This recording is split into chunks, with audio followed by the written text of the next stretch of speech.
welcome back to my channel. If you're new here, my name is Michelle and I make videos all about my favourite subject in the whole wide world, handbags. And today we are on part 3 of my entire 2025 handbag collection. If you haven't subscribed, please do. It would be absolutely wonderful to have you here. I love chatting to you in the comments, and I think we may get up to about part 8 of this little handbag collection mini series that I am putting together. Today I've got about 15 handbags to show you, which means I must have a ridiculous amount in my collection, very much more than I ever thought before I started making these little videos. So I'm going to go through them all with you. As I mentioned in my other videos, I'm not showing you these in any particular order other than what I pulled them out of the cupboard, so they're not going to be in sort of brand order, anything like that. But I'm hoping that may mean that it's a bit of a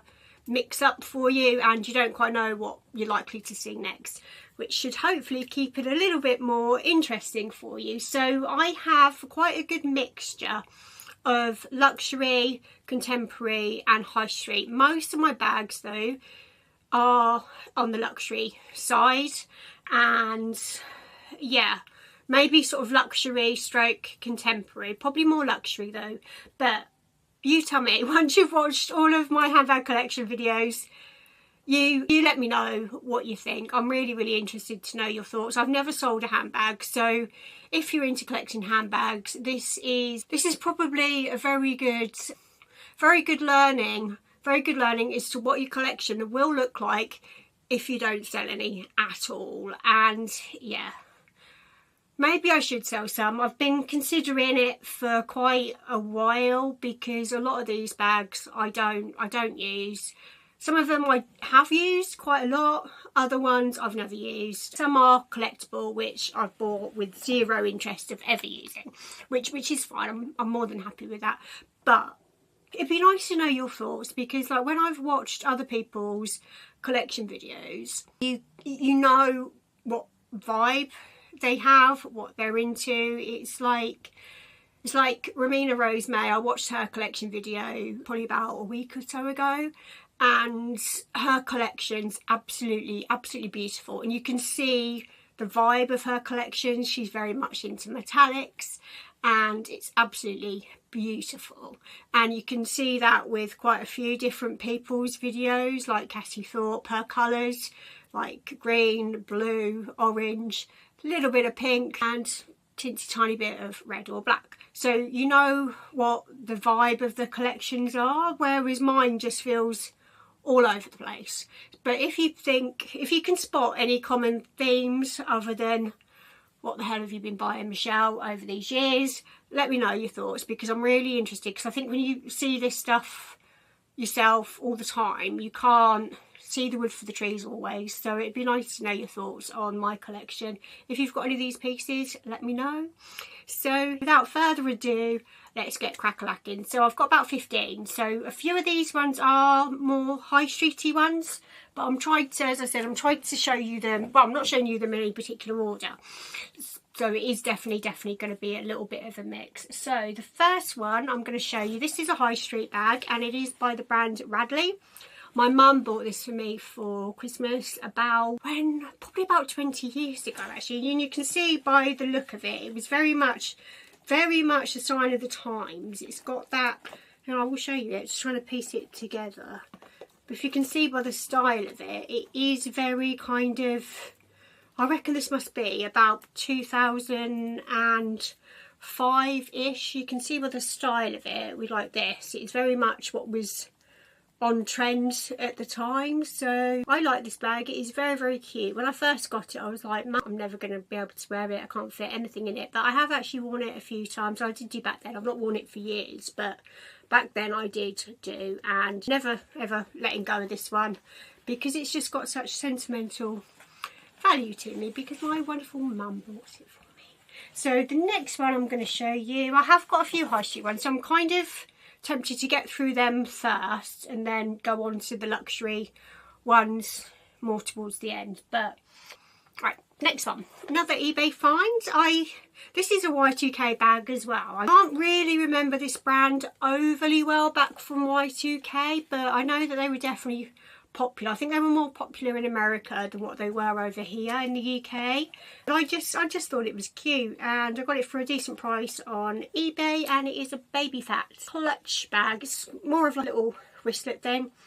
And I just like this. I thought it was really cute. It's got the little sparkles on it. I've never used it, mind you, but I just think it's cute. I might actually start using it to like keep a bit of makeup in, and maybe have it in my bigger handbags as a bit of a catch-all.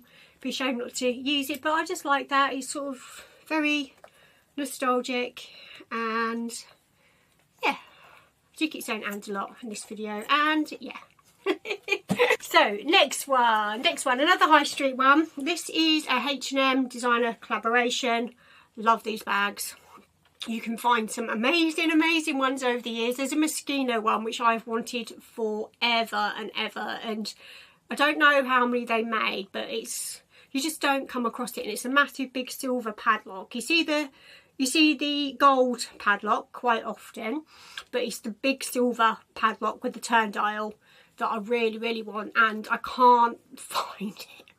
And the few times I have found it, it's been sort of really quite expensive considering it's a H&M collaboration, but as I said, they just don't come up, and it's a shame.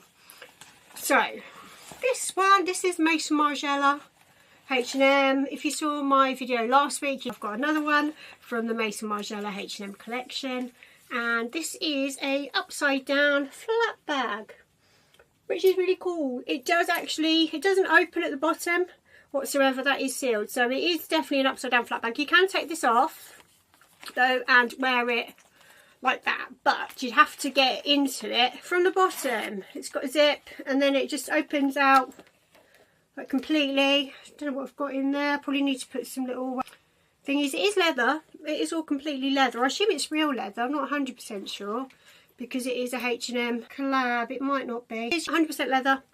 So great little cute bag, and you know I love my weird bags. Got the little dust bag as well, so it took me a while to find one of these in decent condition. They did come up quite a bit though, but it did take me a little while to find one. So next one. This is a Henry Holland bag. So I've got two Henry Holland bags.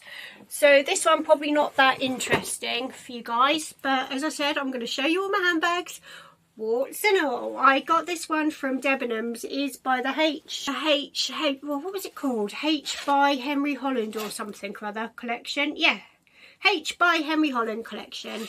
And this was at Debenhams. I used to use this as a work bag some really many years ago, and it's a little cat, and I just thought it was cute, so I've kept it, because you never know, these bags, they fold up into next to nothing, and they're always quite handy, aren't they, just to have around, because you never know when you're going to need them. Next one is another Henry Holland bag, but this is by House of Holland, and again I got this from eBay, but this is when it was still a designer brand, whereas now it's still called House of Holland, but they sell them really cheaply on ASOS, and I don't really get it, to be fair. I know Henry Holland doesn't work for House of Holland anymore, at least I don't think he does. If you know anything about it in the comments, do let me know, because I used to like House of Holland, and I do have another House of Holland bag which I will show you at some point when I'm going through. Which part that'll be on, I've got no idea, but if you know anything about what happened there, do let me know. But it's such a shame that it's still the same brand, but the bags were quite expensive and now they're cheap, so it's a shame really, isn't it? But this is, well, it was still House of Holland, and it was still under Henry Holland, and I don't wear this bag because when I got it I had some bad luck that week. Even just getting it out of the thing makes me feel a bit headachy, so but anyway, that's the reason why I've never used this bag, purely because of that. So whether I should sell this one or not, I don't know. Hopefully I won't get bad luck after making this video, but I just love my weird bags that make you smile, and I just love the fact that it's a ball bag, and it just made me smile. So that is why I got it, and one of those bags that just makes you so. And these things all go in the dust bags, and it's just absolute mission, to be fair. So next one, we're now into the luxury ones. So I'll show you this one. I got this one again from eBay. It was only about £60, which absolute bargain. This is definitely quite luxury. If you had no idea this was a Moo Moo bag, even looking at it you probably wouldn't know, because it just says Moo Moo. I don't know if you can see that, guys. Very teensy tiny there on the end. And I like this one because I don't really have any sort of bags really in this type of neutral colour, and it just reminded me so much of the Bottega dumpling bag. It looks a bit rubbish when there's nothing in it, but when it's got stuff in it, it actually looks really nice, and you could just sort of wear it under your arm. Very similar to the Bottega dumpling bag, and I thought that was really cute. But it's definitely quite luxury at its quietest. And I got that one before, as I said, it was about £60, and I got that before Moo Moo became on trend again. So that is probably why it was a bargain. So where to next? So I've got two McQueen bags. Actually, I'll show you those now. So this one, I got this one also from Vista. I don't really use this one now. I've got a little version. In fact, I've got two little versions of this one. So I do really like this bag. It doesn't work particularly well on the shoulder. It reminds me of, it's very sort of Birkin inspired-esque, isn't it, as these bags usually are. But the top handle's probably a bit better than what a Birkin would be, because you can fit your whole arm in there. In fact, you can actually wear it on your shoulder.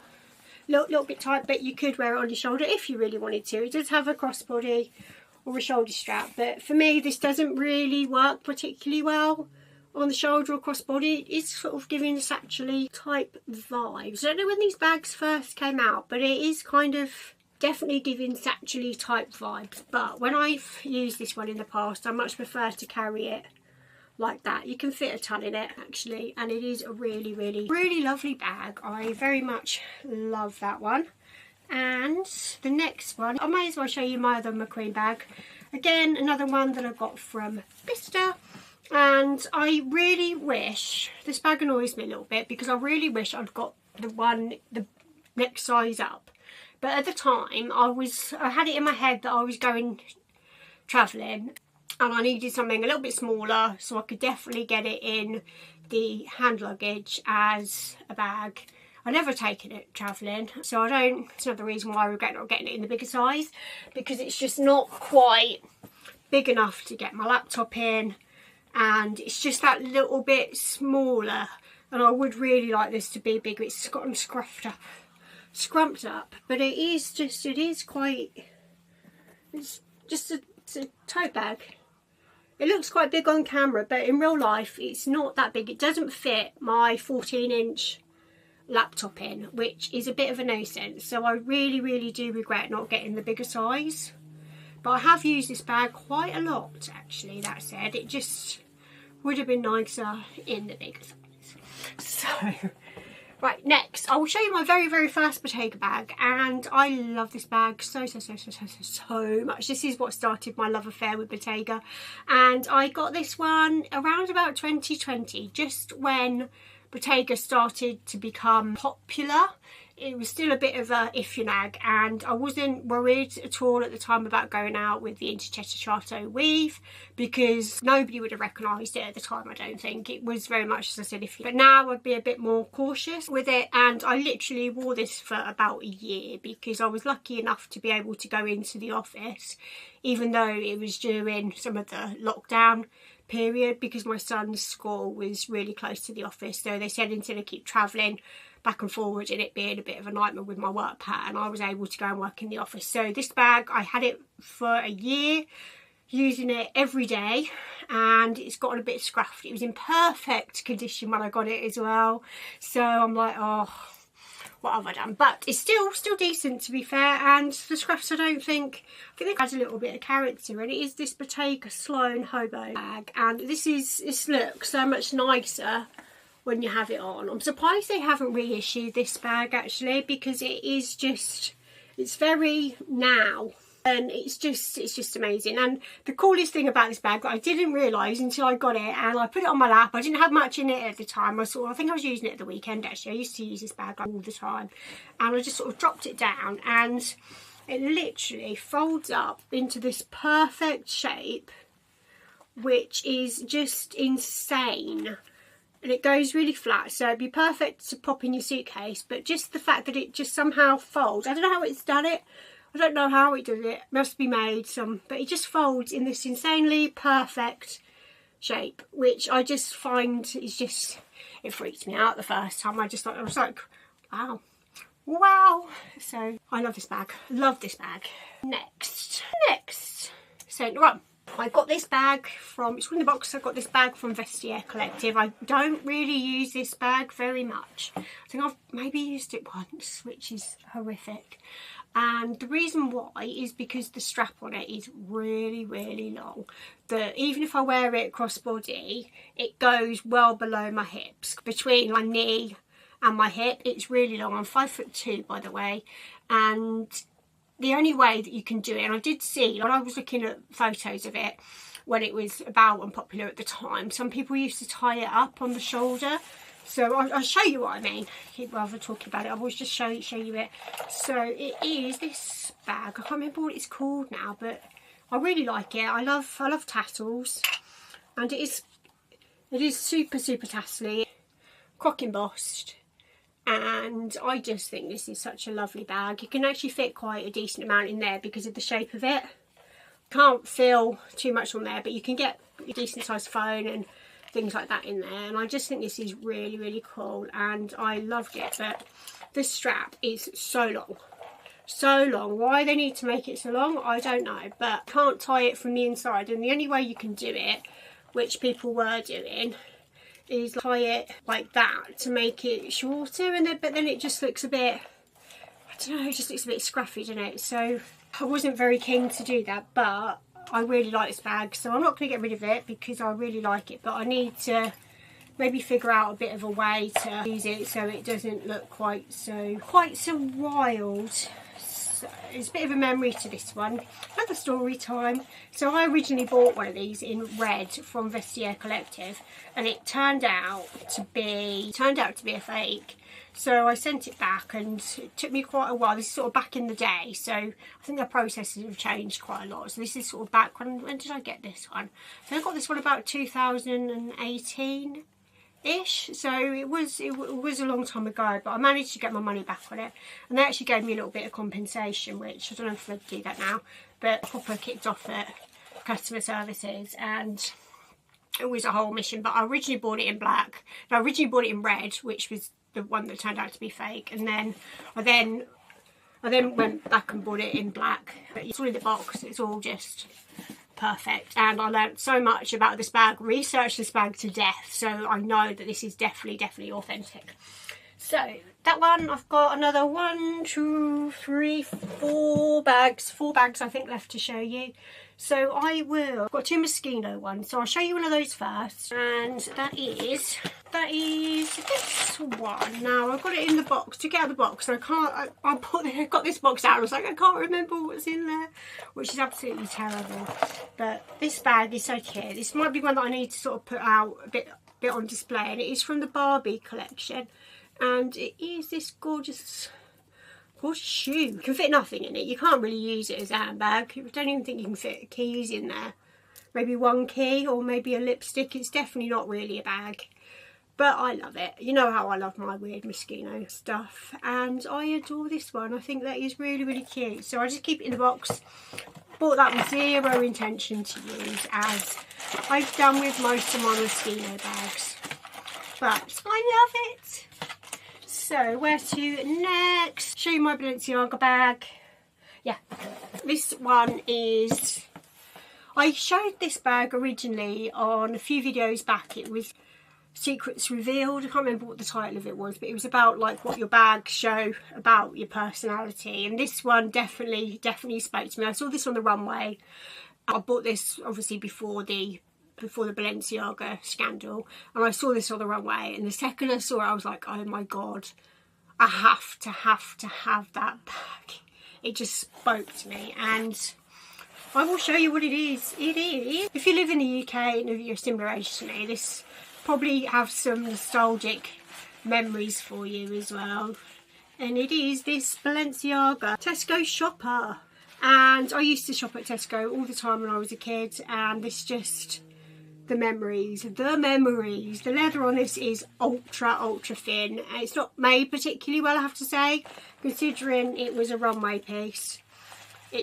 But I guess the leather has to be quite thin in order to make it look as though it is just a thin plastic bag. But I did buy this as a collectible. As you can see, it's still got the tag on it. But zero intention of ever using it, even though I have been, actually I say that, I have been somewhat tempted to go into Tesco with it, but I haven't. But I have been very tempted. So yeah, I love that bag. Let me know in the comments what you think to it, especially if you remember these bags when you used to shop at Tesco. Does it talk to you as well, or is it just me being a bit of a weirdo? So next bag, yeah, two more. So this was my very first Louis Vuitton bag, and I bought this one at the beginning of 2024. So I've been a little late to the game on buying Louis Vuitton bags, and it is this one. It is the Hills Pochette denim bag. I love denim.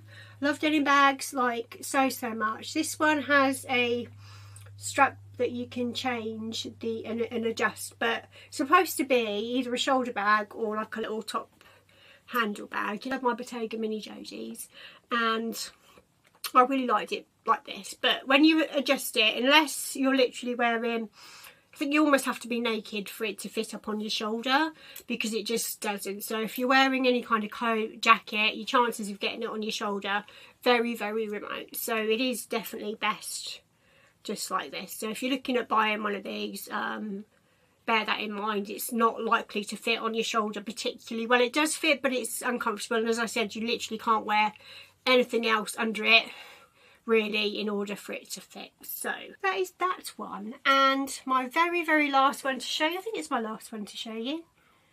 Yeah, I think it is. If I missed any, I will pop it into part 4. So the next one is another Moschino bag. Again, I bought this as a collectible, and again it came off the wonderful eBay. I think these bags were banned at the time, but I'm not entirely sure exactly what happened there. But I have read certain bits and pieces that suggest that these bags were banned due to, yeah, see what I mean when I show you it. So it is this one, and it is a massive pill bottle. And as always, I love my Moschino bags. They're all a little bit random. You can actually fit, this is bigger than it, probably bigger than it looks. You can actually fit quite a bit in there, to be fair. So let me know what you think. I do have quite a few more weird Moschino bags to show you. So I don't know how many I've got in my collection, but I love my Moschino bags. In fact, I love any bags that are a little bit weird, as you'll probably be realising by now as you're watching these collection videos. So that is it, my lovelies. Let me know your thoughts. If you haven't subscribed yet, please do. I love talking to you all in the comments, and I would love to grow my channel. At the moment, when you're watching this, I'm on about 90 subscribers, and I would love to grow and get to that magic 1,000 number, which is your first sort of YouTube milestone. So please do consider subscribing. It would be lovely. And plus as well, you and I, when I release part 4 of my handbag collection, as I said, I think there may be probably about 8 parts. So I'm pleased I didn't even consider attempting to do this in one go, because it would be like a 3-hour YouTube marathon. So yeah, that being said, thanks so much for watching, my lovelies, and I will see you next week. Bye.